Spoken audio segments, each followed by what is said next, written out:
A very good evening all. I'm Aditi Lamba with the Thursday night edition of South Asian News, Vision of Asia. We are coming to you from our studio in New York City. Welcome to our special show reflecting back on 2020 and all that it brought to the world. Tonight is New Year's Eve, the last day of 2020, a year which will be remembered in modern history.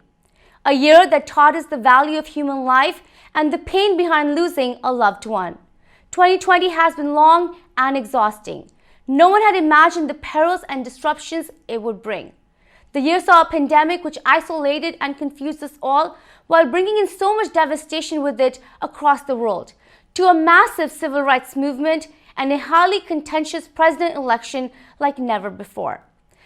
Even though many suffered the issues of racial disparity, racism, food insecurity, homelessness, employment, and so much more, this year also taught us the lessons of humility and resilience. The year also has brought to surface the structural inequities that have made us come to a point of social unrest, political instability, and financial disarray. But the year also paved paths to fix the system, to stand up for one's identity, one's race, ideologies, and much more. 2020 made people stronger in themselves and also saw individuals, families, and organizations come together and connect to a deeper level via mediums of virtual when we couldn't see each other in person. Most importantly, this year gave us faith in science, in medicine, and gave much respect to all frontliners who even tonight as we speak are working tirelessly to save lives. The entire team of ITV Gold and Parikwa Media thanks the doctors, the nurses, first responders, essential workers, and all individuals that risk their life to help others, the most vulnerable. And 2020 ends on a note with hope of vaccinations bringing administered across the country and with the new administration coming into White House. Only time will tell what 2021 brings in for us, but here's to hoping that it's beneficial for all communities, all people, and that we find a way to honor humanity over everything else. We hope all our viewers have a safe and healthy new year. Tonight we have stories which were filmed prior to the pandemic, some in-person events that empowered South Asian Americans to advocate for vulnerable voices, and some that commemorated South Asian cultures. So let's begin and take a look at the headlines. Thousands rise and roar, 4th Annual Women's March 2020, Women's March Alliance, New York City. 36th Annual Dance Pichas 2020 Commemorates Indian Performance Arts, New Jersey. Consulate General of India honors Indian American on Pravasi Bharatiya Divas 2020, New York City. In time for a short break on our Best of 2020 Vision of Asia special. We'll be right back.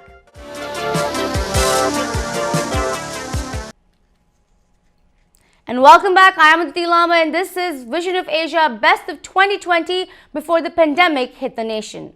Let's take a look at one of our closest partners of ITV Gold, Parikwa Media, the Consulate General of India in New York, a representation of Indian government's relationship and connection with its Indian population in the United States.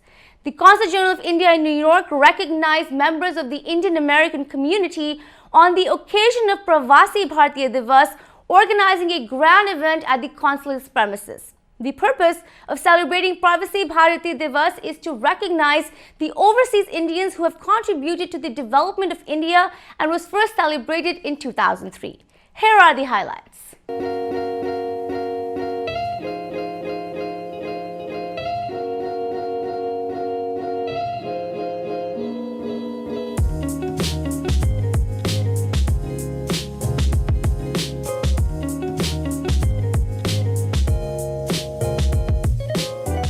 Members of the diaspora have achieved great success in different walks of life, and by doing so, define both India's capabilities and branding.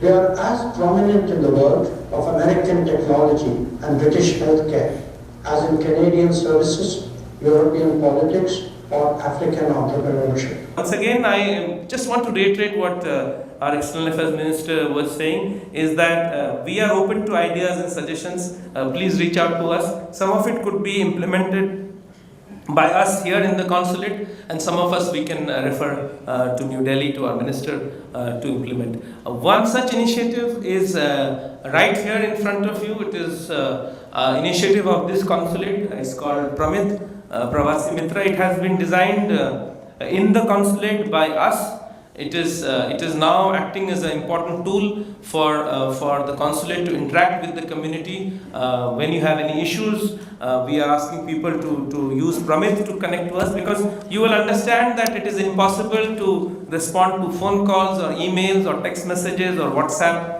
when the numbers are in hundreds. It was very good interactive questionnaire from India. Dr. Jaisankarji have globally telecast that from India, and it was wonderful event, and I hope they will continue next year.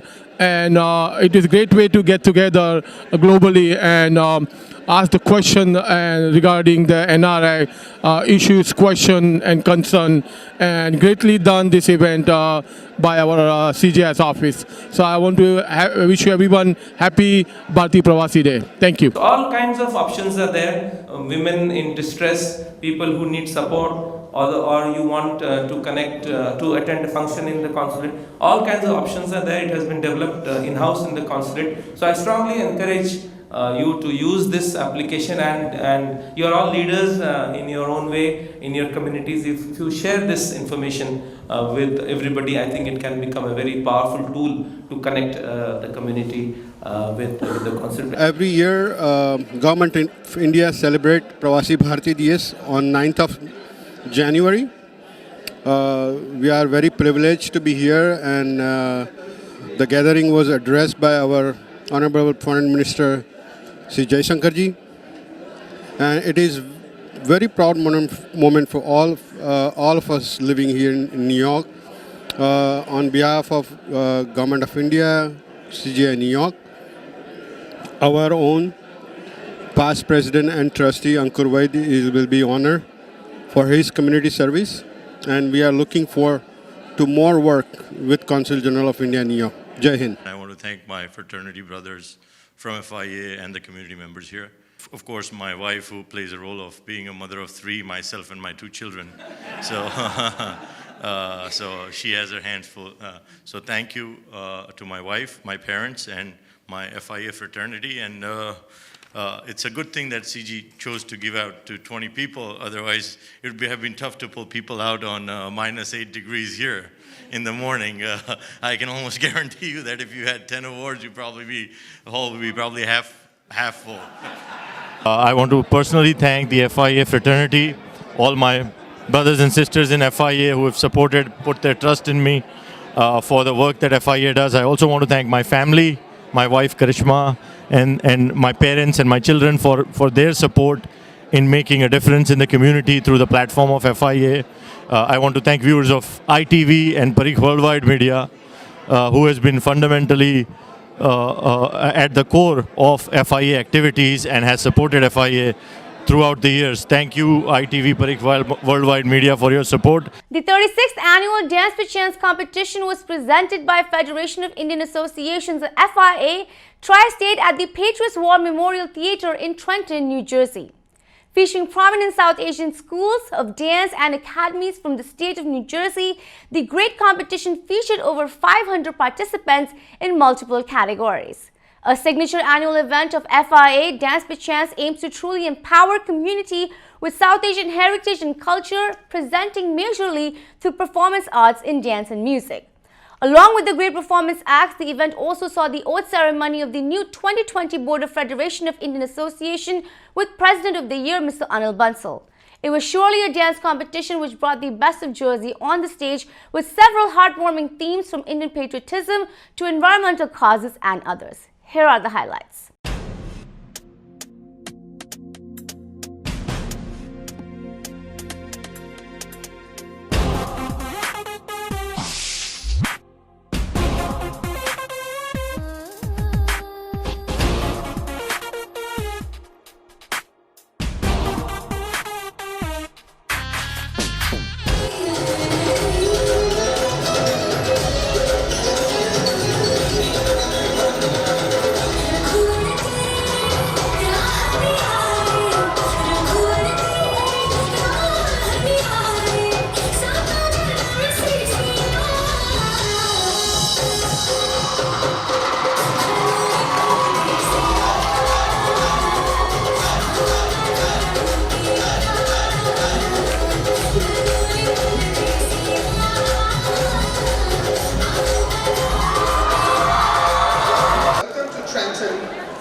71st Republic Day of our mother nation, Bharat.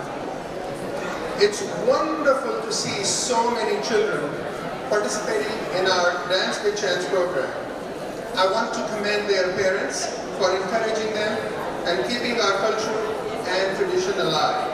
FIA, without a doubt, a great organization run by all volunteers group. It has no paid staff and raises money for community functions like this.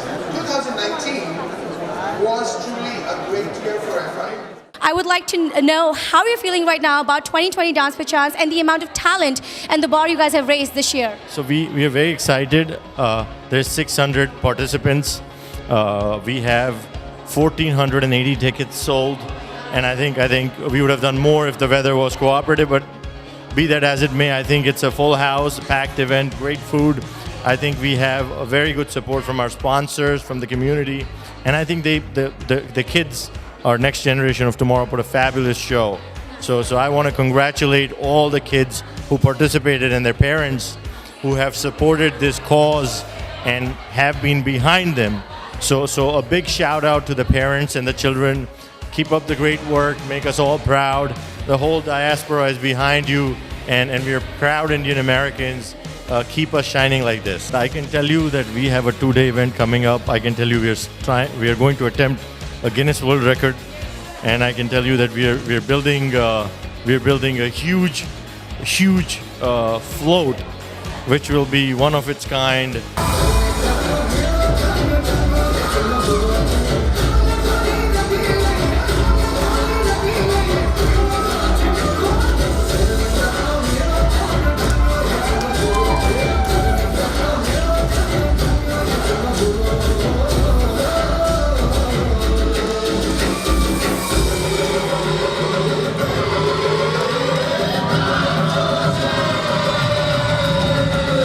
How are you feeling today representing the office of the governor? And tell me about your experience. It's so incredible to see somebody from that status to come join us here and FIA, of course.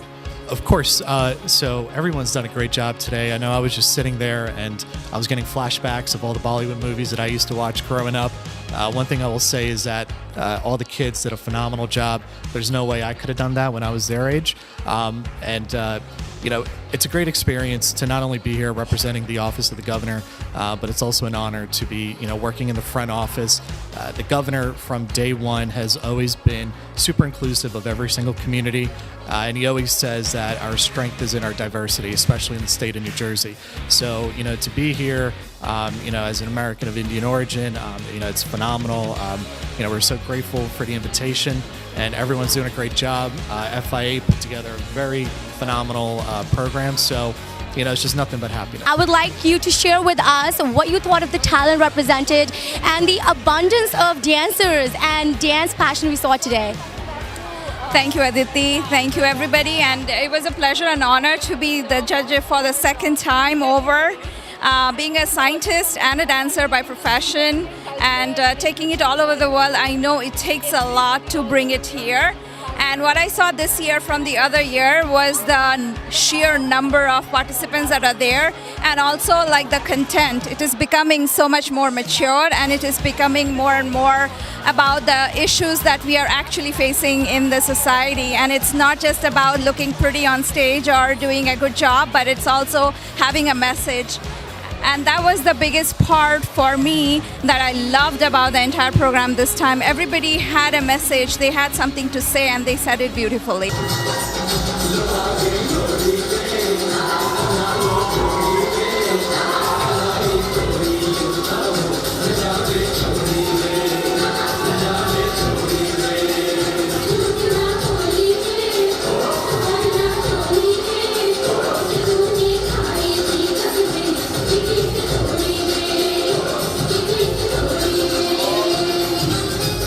What did you feel about the impact of India you felt today on the stage? Because that was a big aspect of their promotions for this year of Dance for Chance.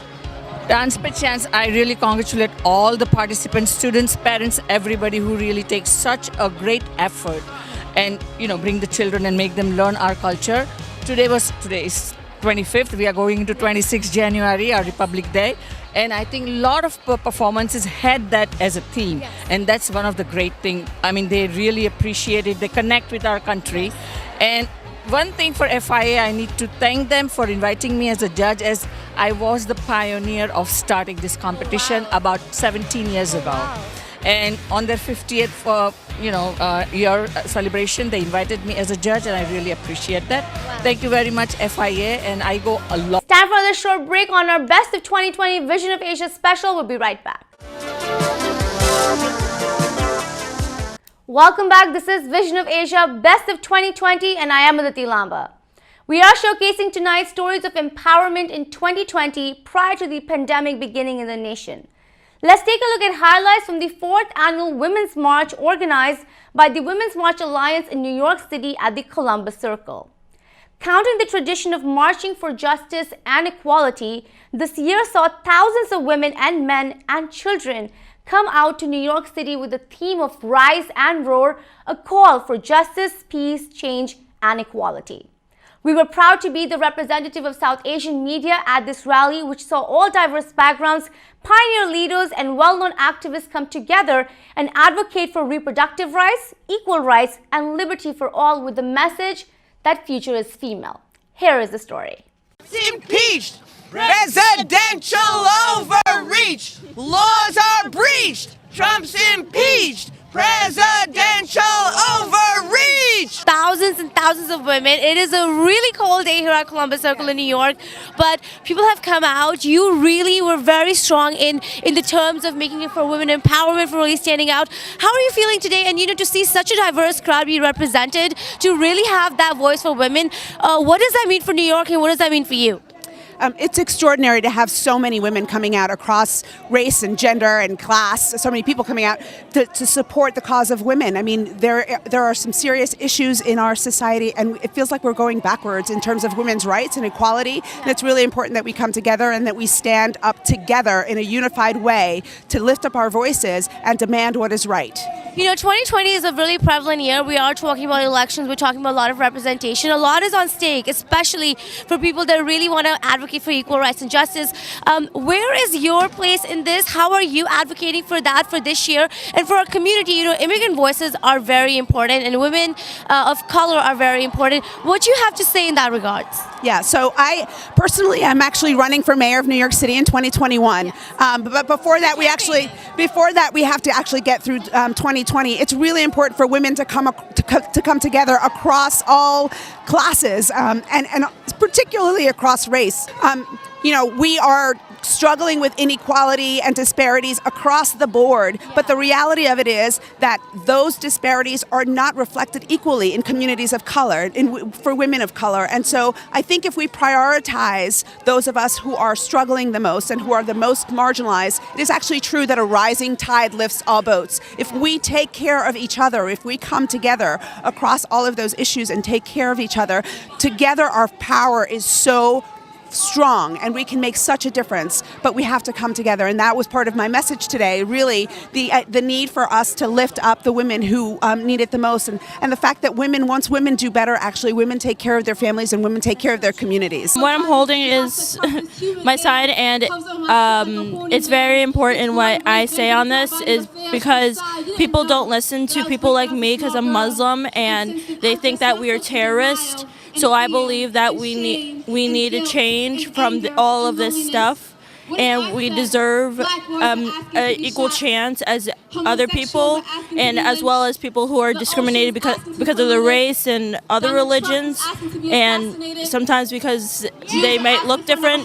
Trump's impeached, presidential overreach, laws are breached, Trump's impeached, presidential overreach. What do you think this march really stands for in terms of you all, and what have you come here to sort of talk to in regards with Women's March Alliance? So I think that the reason why the Women's March Alliance is important for me to support is to show that young girls, that their ideas, their frustrations, that they are valid and they can help other people. Through my campaign, 1,000 Black Girl Books, I've been able to collect 12,000 books where Black girls are the main characters and write my own.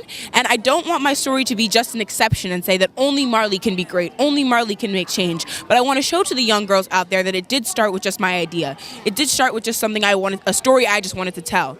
And it's really important that I come out here and I support this organization, and I talked about how important it is as parents and for the Women's March Alliance themselves to make sure that young girls understand that they're important. You know, your word of advice to immigrant young, Americans that may be facing everything from discrimination to, false accusation, to maybe bullying, or to just be a woman of color and face, any kind of obstacles. Any advice to the young faces? I think for every young person out there, whether a person of color or not, there's a lot of times you hear outside voices and you feel very trapped and not secure in who you are. I do encourage reading. Maybe it's because I love reading, but if you are able to use both the resources I have online by following me and supporting me on Instagram, I can expose you to diverse authors, diverse readers, and diverse groups of people that tell your story. You don't want to feel alone. And sometimes it can be the microaggressions in school, it can be your parents, it can be social media, but using tools and taking that time to sit down and read a book and feel less alone is a really important way that you can just start to feel more confident in the skin that you're in. Assalamu women, I know you are here to support the cause. I know you're here to support New Yorkers as well. Tell me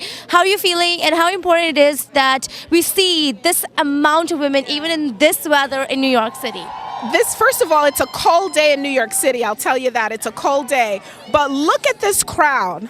Look what is happening today. Thousands of women have come out in the cold. Thousands of women have braved the cold. And why are we here? If you want to know why we're here, look at the signs.